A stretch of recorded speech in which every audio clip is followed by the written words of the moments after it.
ఇవాళ శాఖలు కూడా ప్రకటించారు ముఖ్యమంత్రి చంద్రబాబు నాయుడు. కొంత సస్పెన్స్ మెయింటైన్ చేసినా డిలే అవుతుందని అందరూ అనుకుంటున్న టైంలోనే మధ్యాహ్నం తర్వాత శాఖలు ప్రకటించేశారు. ఆ శాఖలు కూడా ఎవరు ఊహించని విధంగానే, అంటే కొన్ని ఒక 25లో, అంటే ఆయన కాకుండా ఉన్న 24లో ఏమన్నా 3-4 ఊహించి ఉంటారు. మిగతా అంతా కూడా ఊహించని విధంగా శాఖల కేటాయింపు జరిగింది. మంత్రులకు ఈ శాఖల కేటాయింపు ద్వారా ఆంధ్రప్రదేశ్కి కాస్త నవశకం యువశకం మొదలైనట్టుగానే భావిస్తారు. ఎందుకంటే కాస్త యాక్టివ్గా ఉండే మంత్రులు, కొత్త తరహా వాళ్ళు వచ్చినప్పుడు ఏంటంటే, కొత్త వాళ్ళు వస్తే వాళ్ళకి ఏదో చేయాలనే తపన, నాయకుడి దగ్గర మంచి పేరు తెచ్చుకోవాలనే తపన, ఇవన్నీ ఉంటాయి. సీనియర్లు అయితే ఆల్రెడీ చాలా అనుభవం ఉన్నవాళ్ళు కాబట్టి అంతా మనకు తెలుసులే అనుకునే అవకాశం ఉంది అనే ఉద్దేశంతో ఏమో తెలియదు, కానీ కొత్త వాళ్ళనే ప్రయారిటీ ఇచ్చారు చంద్రబాబు నాయుడు. మరోవైపు పవన్ కళ్యాణ్కి కాస్త ప్రయారిటీ ఉన్న శాఖలు, ప్రజలకు అవసరమైన శాఖలు పవన్ కళ్యాణ్కి అప్పచెప్పారు. పంచాయతీరాజ్ అలాగే గ్రామీణాభివృద్ధి, ఈ రెండు కీలకమైన శాఖలు. ఆంధ్రప్రదేశ్లో గ్రామీణ ప్రాంతాల్లో రోడ్లు భయంకరంగా ఉన్నాయనేది ఎప్పటి నుంచో మనం చూస్తున్నమాట. రోడ్లు, గ్రామీణ ప్రాంతాల్లో ఉండే రోడ్లన్నీ కూడా పంచాయతీరాజ్ శాఖ ఆధ్వర్యంలో ఉంటాయి. పిఆర్ రోడ్లే అంటారు వాటిని. పట్టణాల్లో అయితే మున్సిపల్ అడ్మినిస్ట్రేషన్ దీంట్లో ఉంటాయి. పంచాయతీరాజ్ శాఖ ఆయనకే వచ్చింది. అలాగే గ్రామీణాభివృద్ధికి సంబంధించి ఇది ఒక కీలకమైన శాఖగా మనం భావించవచ్చు. ఈ కీలకమైన శాఖ కూడా ఆయనకే వచ్చింది. దీంతోపాటు ఆర్డబ్ల్యూస్ కూడా వచ్చింది. Water supply, rural water supply కూడా పవన్ కళ్యాణ్ గారికి వచ్చింది. అండ్ ఆయనకు అత్యంత ఇష్టమైన పర్యావరణం అండ్ అటవీ పర్యావరణం ఎప్పుడు కూడా ఒకరి దగ్గరే ఉంటాయి, ఏ గవర్నమెంట్లో ఉన్నా. అది కూడా ఆయనకు వచ్చింది. వీటికి తోడు అదనంగా సైన్స్ అండ్ టెక్నాలజీ కూడా పవన్ కళ్యాణ్కి కేటాయించారు. ఇన్ని శాఖలు డిప్యూటీ సీఎం హోదాలో పవన్ కళ్యాణ్కి కేటాయించారు. ఇక అందరూ ఎలాంటి శాఖలు ఇస్తారు లోకేష్ పాత్ర ఎలా ఉండబోతోంది అని ఎదురు చూస్తున్న తరుణంలో లోకేష్కి హెచ్ఆర్డి ఇచ్చారు, హ్యూమన్ రిసోర్సెస్ డెవలప్మెంట్ అని. ఇంతకుముందు మనం మామూలుగా ఇది సెంట్రల్లో ఉంటుంది హెచ్ఆర్డి అనేది, స్టేట్లో విద్యాశాఖ అంటాం మనం. ఆ విద్యాశాఖని హెచ్ఆర్డి మినిస్ట్రీగా మార్చి లోకేష్కి అప్పగించారు.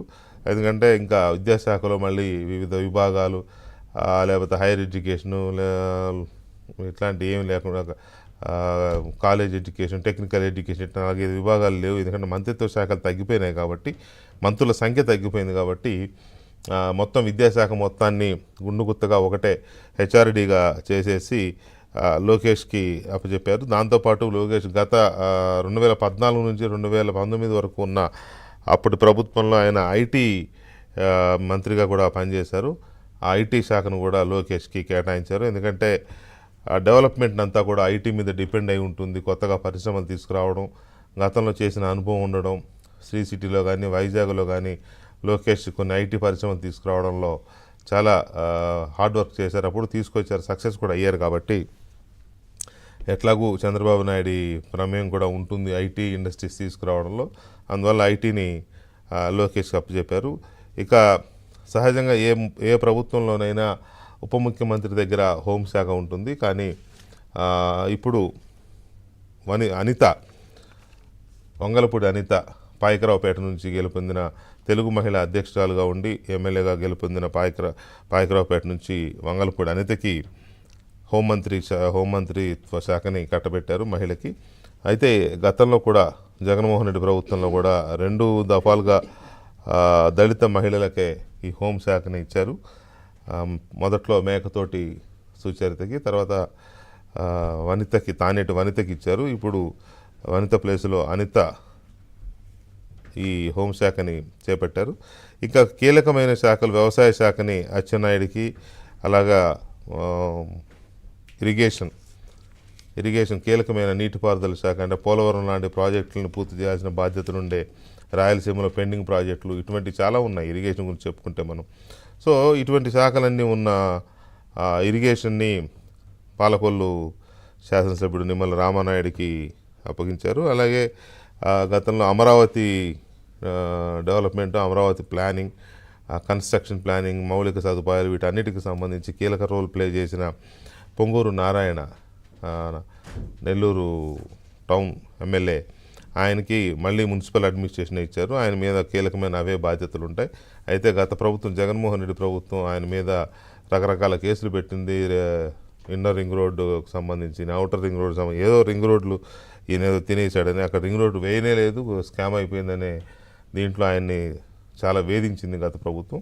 అయినా కూడా ఎక్కడ వెనక్కి తగ్గకుండా ఆయనకి మళ్ళీ అదే మున్సిపల్ అడ్మినిస్ట్రేషన్ శాఖ ఇచ్చారు. సో ఇలాంటి చాలా ఇవి ఉన్నాయి. అన్నిటికంటే కీలకమైనది, అత్యంత ముఖ్యమైనది ఆర్థిక శాఖ. రాష్ట్రం అప్పుల పాలైపోయింది.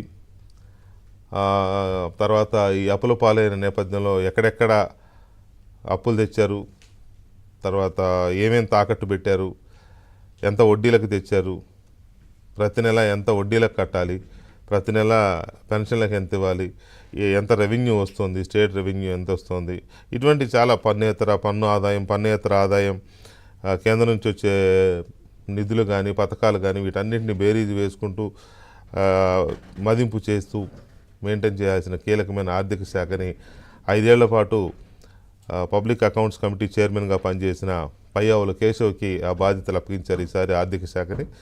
సో ఒక రెవెన్యూ శాఖ విషయంలో మాత్రం అనగాని సత్యప్రసాద్కి ఇచ్చారు. గుంటూరు జిల్లా రేపల్లె శాసనసభ్యుడు అనగాని సత్యప్రసాద్కి ఇచ్చారు. రెవెన్యూ ఆనం రామనారాయణ రెడ్డి సీనియర్ కాబట్టి ఆయనకి ఆర్థికము లేదా రెవెన్యూ ఇస్తారనుకున్నారు. బట్ ఇచ్చారు. ఆయనకి ఎండోమెంట్ శాఖ ఇచ్చారు ఆనం రామనారాయణ రెడ్డి గారికి. సో మొత్తం మీద ఈ కూర్పు అనేది యువకులకి ఎక్కువగా కాస్త పని ఎక్కువ ఉంటుంది, ఎక్కువ వర్క్ చేయాలి, శ్రమ చేయాలి అనుకున్నవన్నీ కూడా కాస్త యంగ్స్టర్స్కే ఇచ్చినట్టుగా మనం దీంట్లో చూసుకోవచ్చు. అండ్ హౌసింగ్ కొలుసు పార్థసారథికి ఇచ్చారు. అండ్ డోల బాల వీరాంజనేయ స్వామికి సోషల్ వెల్ఫేర్ చాలా కీలకమైనది. ఎందుకంటే ఈ పెన్షన్లు ఇటువంటివన్నీ చాలా పెద్ద బడ్డనే ఉంది ప్రభుత్వం మీద. ఇచ్చిన హామీ నెరవేర్చుకోవాలి. పెన్షన్లు 3,000 కాస్త 4,000 చేస్తామని చెప్పారు. ఆ పెన్షన్లు ఎవ్రీ మంత్ ఇవ్వాలి. దీంతోపాటు వాలంటీర్ల వ్యవస్థను కూడా బాల వీరాంజనేయ స్వామికే అప్పగించారు.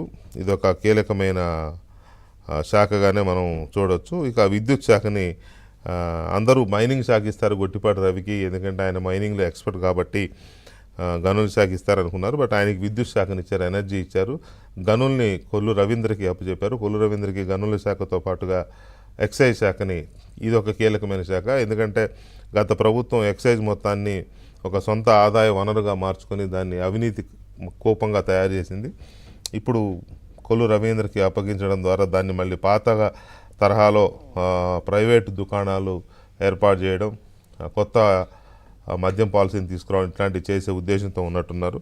అయితే కొల్లు రవీంద్రకి గతంలో ఎక్సైజ్ శాఖ నిర్వహించిన అనుభవం కూడా ఉంది.